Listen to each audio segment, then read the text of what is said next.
બચાવી એમ સમજ કે ખરા સમયે મને ત્યાં પહોંચાડી જ્યાં તારી મમ્મીનો જીવ જવાનો હતો.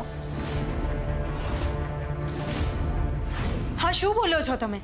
હા, કારણ કે જો હું ના બચાવતી તો સરગમે તો તારી મમ્મીને મારી જ નાખી હોત ને. સરગમ દીદી? બેટા, એક કામ કર, પહેલા તો તારી મમ્મીને અંદર મૂકી આવ, પછી હું તને હંધીએ વાત કરું છું ને. હા,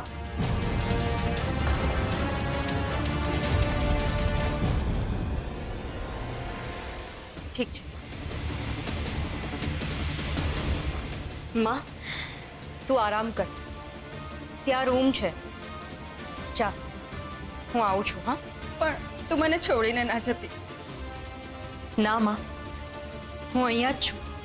હું ક્યાંય નહીં જાઉં. ચલ.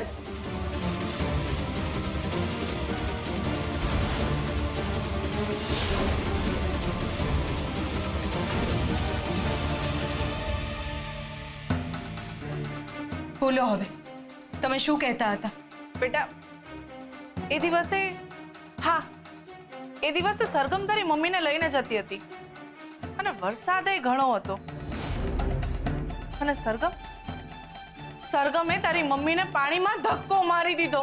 શું? હા, એ તો ભલું થજો ભગવાનનું કે મને મતી સુજાડી ને હું ખરા સમયે ત્યાંથી પસાર થઈ અને મેં તારી ડૂબતી માને બચાવી. નહીતર પાણી એટલું હતું કે પાણીમાં તારા મમ્મીની લાશ. નહીં.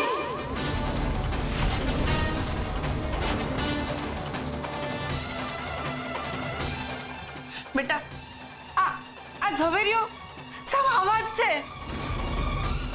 અરે આ લોકો તો કાચિંડાને પણ શરમ આવે ને એવા છે. ખબર તો હતી મને, પણ આટલી નહીં કે સરગમ દીદી આવું કરી શકે.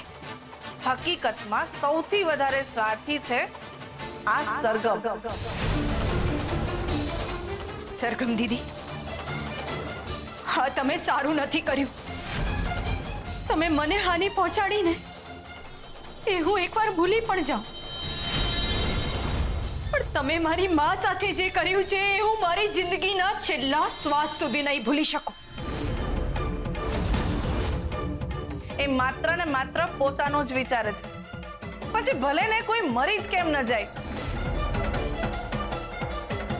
અરે સ્વાર્થી તો આ દુનિયામાં મેં ઘણાય જોયા, પણ આ સરગમથી વધારે સ્વાર્થી કોઈ છે જ નહીં. પોતાના સ્વાર્થ માટે એ કોઈ પણ હદ ઊંધી જઈ શકે છે, કોઈનો જીવ પણ લઈ શકે છે, કોઈનો પણ.